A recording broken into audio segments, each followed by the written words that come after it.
pass and phases of translation. So here we are going to discuss about and understand about what is a pass and what is a phase. Okay, so we have seen and understood the different phases that are present in a compiler. So there are 6 different phases. So these 6 different phases are classified or divided into 2 important ends or 2 important phases.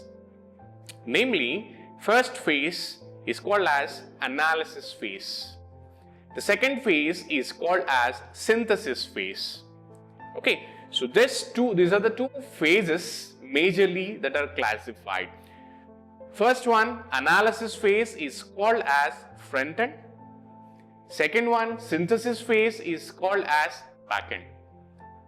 Altogether, the first phase, analysis phase, lexical analyzer, syntax analyzer, semantic analyzer are the 3 phases which comes under the front end or analysis phase. The second one is the synthesis analyzer, intermediate code generator, code optimization and code generation. These are the 3 phases which comes under synthesis phase. What are these phases? Why we are dividing it into 2 different phases?